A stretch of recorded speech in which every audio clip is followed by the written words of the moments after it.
कहता था कि जातीय जनगणना से हम पता करेंगे कितना आर्थिक मजबूती है, कितना सर्वे लेंगे हम, लेकिन मेन मकसद से ही हट गया। अच्छा, और देखते हैं कि कुछ तो शिकायत आ रहा है कि कहीं गया है कहीं नहीं गया है, इसी लिख के दे दिया है। इससे फायदा तो हुआ नहीं, जहाँ तक नुकसान हुआ। आदमी गया, कर्मचारी गया और उससे हम 2000 का रिकॉर्ड निकाल लिए, तो सही नहीं ना है जी। वो हम प्रत्येक 100% करते तब ना, 2000 घर में जाते तब ना सही रिकॉर्ड आता। तो हमारा वहाँ भी चढ़ गया, यहाँ भी चढ़ गया। पहला त्रुटि। दूसरा त्रुटि की कुछ ठीक है हमारा। मैं कमलेश कुमार और आप देख रहे हैं जनता की राय में। आज हमारे सामने है पटना महानगर अध्यक्ष हम पार्टी से रणविजय पासवान जी, और इनसे जानेंगे कि जातीय जनगणना जो हुई है, जातीय जनगणना के बारे में इनकी क्या राय है। तो हमारे सामने है रणविजय पासवान जी। तो आप बताइए जातीय जनगणना के बारे में आपका क्या कहना है। ये जो जातीय जनगणना हुई है तो यह क्या होना उचित है या अनुचित है? देखिए, सरकार का जो नियम था वो कहता था कि जातीय जनगणना से हम पता करेंगे कितना आर्थिक मजबूती है, कितना सर्वे लेंगे हम, लेकिन मेन मकसद से ही हट गया। अच्छा, और देखते हैं कि कुछ तो शिकायत आ रहा है कि कहीं गया है कहीं नहीं गया है, इसी लिख के दे दिया है। इससे फायदा तो हुआ नहीं, जहाँ तक नुकसान हुआ। 500 करोड़ डूब गया। अच्छा, जैसे कि आपका कहना है, जैसे कि हमारे एलजेपी के राष्ट्रीय अध्यक्ष चिराग पासवान जी का आरोप है कि यह जो जातीय जनगणना हुई है, यह जातीय जनगणना स्पष्ट रूप से सही तरीके से नहीं हुई है। जैसे आपका भी मानना है कि बहुत जगह ऐसी हुई है कि बहुत घर छूट चुके हैं और बहुत जो हमारी जनसंख्या है वो छूट चुकी है ये जातीय जनगणना में। तो चिराग पासवान जी का भी आरोप है और आप भी लगातार यही बात कर रहे हैं। तो क्या हम यही माने कि आपका जो कहना है उचित है, जातीय जनगणना पूरी तरह से सही नहीं हुई है? नहीं, बिल्कुल बिल्कुल सही है। हम इस बात का समर्थन करते हैं एलजेपी की चिराग पासवान का कि त्रुटि तो है इसमें, और छोटा मोटा त्रुटि नहीं है, बहुत त्रुटि है। बहुत जात को नीचे से ऊपर दिखाया गया है, कम दिखाया गया है। तो हम देखते हैं कि बहुत सारा त्रुटि है जहाँ जहाँ सवाल तो जैसे हमारे पासवान जी हैं, पासवान जाति के समुदाय के जो भी लोग हैं, पासवान को सेकंड नंबर पे दिया रखा गया है और यादव को फर्स्ट नंबर पे रखा गया है। जैसा कि बताया गया है कि यादव 14% है और पासवान 5% है। तो आपकी राय इसमें क्या है कि क्या सही में यादव 14% है और पासवान 5% है? सही जनगणना हुआ ही नहीं है। कितना परसेंट कौन है तो आंकड़ा आइए, जैसे मान के चलते हैं कि 1000 में हमारा आदमी गया, कर्मचारी गया और उससे हम 2000 का रिकॉर्ड निकाल लिए, तो सही नहीं ना है जी। वो हम प्रत्येक 100% करते तब ना, 2000 घर में जाते तब ना सही रिकॉर्ड आता। अच्छा, है क्या आपके यहाँ जनगणना हुई है?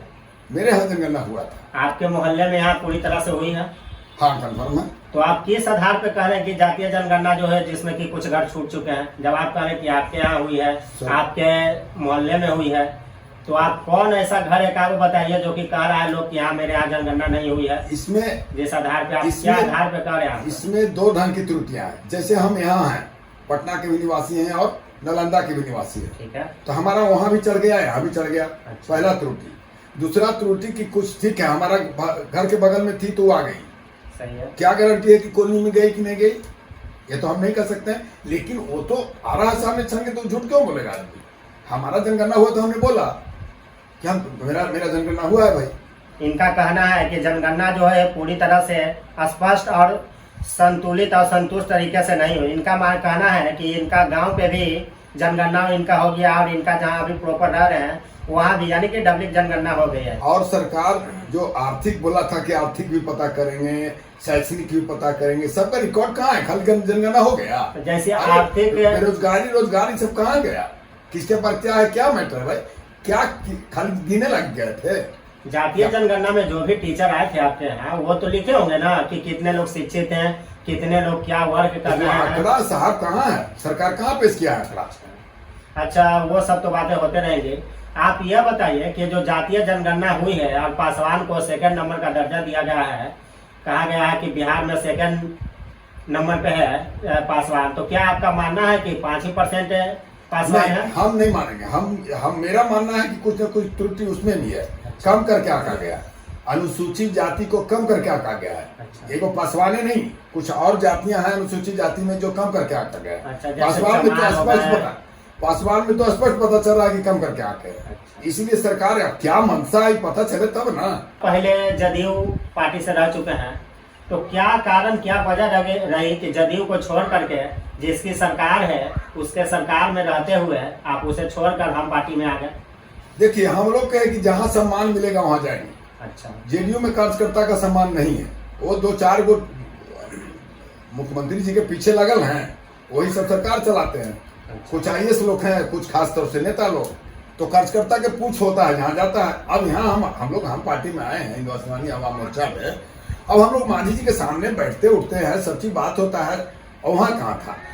अच्छा, कोई वैल्यू नहीं था। कहने का मतलब है कि जो मांझी जी के साथ रहकर अभी जो सम्मान इज्जत प्रतिष्ठा मिल रही है वो नीतीश जी के सरकार में आपको नहीं मिली? नहीं, जेडीयू में नहीं था। अच्छा, है यही वजह रही कि आप जदयू छोड़ करके हम पार्टी में बिल्कुल मिल गए, जुड़ गए इससे। बिल्कुल। तो जातीय जनगणना मान लीजिए कि अगर आपकी पार्टी को कह दिया जाए, जिस तरह से आप लोग आरोप लगा रहे हैं, चिराग पासवान भी आरोप लगा रहे हैं, आप भी आरोप लगा रहे हैं कि जातीय जनगणना स्पष्ट रूप से पूरी तरह से अच्छी तरीके से नहीं हुई है, तो अगर आपकी पार्टी को सौंप दिया जाए तो आप कैसे इसे पूरा करिएगा? हम लोग का जैसे कि इसमें सबसे बड़ा चीज इसमें है कि हम लोग एक घर को तो अच्छा। अब कितने लोग बेरोजगार हैं, कौन सा काम कर रहे हैं, उस हिसाब से कॉमन मिनिमम प्रोग्राम बनाएंगे। अच्छा। ताकि उनको कैसे रोजगार दिया जाए, उसी जिस क्षेत्र का है उसी रोजगार देंगे उनको, ताकि उनका रोजगार फले फूले। और उसमें जो भी सब्सिडी वगैरह होगा सरकार की तरफ से हम लोग देंगे, ताकि बिजनेस बढ़े। नौकरी, सरकारी नौकरी पैदा नहीं किया जा सकता है, लेकिन बिजनेस रोजगार पैदा किया जा सकता है। अभी तो हमारी जातीय जनगणना हुई ही है, तो अब ना सरकार देखेगी नीतीश कुमार की किस तरह से रोजगार सबको दिया जाए, कौन कितने लोग घर में शिक्षित है, कौन किस तरह से रोजगार है। आप देखिएगा कि नीतीश कुमार का जो भी शासन काल रहा है, दलित से महादलित करना, इन्हीं का काम है, जातियों के बीच जाति लड़ाना। अच्छा, इनका खास काम रहा है। ये अनुसूचित जाति को बांट दो, दलित महादलित करके, अति पिछड़ा और पिछड़ा करके उसको बांट दो। माने ये सत्ता में बने रहने का प्रोग्राम है। असली अगर इच्छा अच्छा, जिसकी कहा जाता है जिसकी जितनी हिस्सेदारी उसकी उतनी भागीदारी, तो मुख्यमंत्री इस्तीफा दे देना चाहिए था इनको। अच्छा। यादव जी को सौंप देते, इनका क्या हिस्सेदारी? तो मुख्यमंत्री बनने वाले हैं, ठीक है, तो पासवानों के सौंप देना, सेकंड पोजीशन में ना डिप्टी सीएम। दे दे। डिप्टी सीएम कैसे? जैसे मान ले कि उनके साथ आप रहिएगा तब ना। जैसे कोई है ही नहीं उनके पार्टी में। अच्छा, कोई जितले नहीं है। अच्छा, साधु पासवान सब बहुत सारे लोग हैं जिसको दे अच्छा। सकते हैं। आप इनको तो तुरंत रिजाइन कर देना चाहिए था इस मैटर पे ना। अच्छा। कि जिसकी आप बोलते हैं कि जिसकी उसकी हिस्सेदारी उतनी उसकी तो फिर भागीदारी। बनल क्यों बने हुए हैं भाई? दे दीजिए। यानी कि नीतीश जी को हट जाना चाहिए, लालू जी को, लालू बेटा जी को, के या तो तेजस्वी या किसी को भी बना देना चाहिए। मुस्लिम कौम को दे दीजिए। ठीक है, तो आप देख रहे थे हमारे साथ थे हम पार्टी के पटना महानगर के राष्ट्रीय अध्यक्ष रणविजय पासवान जी, और बहुत अच्छा इन्होंने बात की और बहुत अच्छी अच्छी बातें बताई, और इनकी क्या राय थी ये इन्होंने बताया। तो अब इसी के साथ अब हम विदा लेते हैं, और आप अपनी राय कमेंट में बताइएगा कि क्या राय है, कितने यह सही है और कितने गलत हैं। धन्यवाद।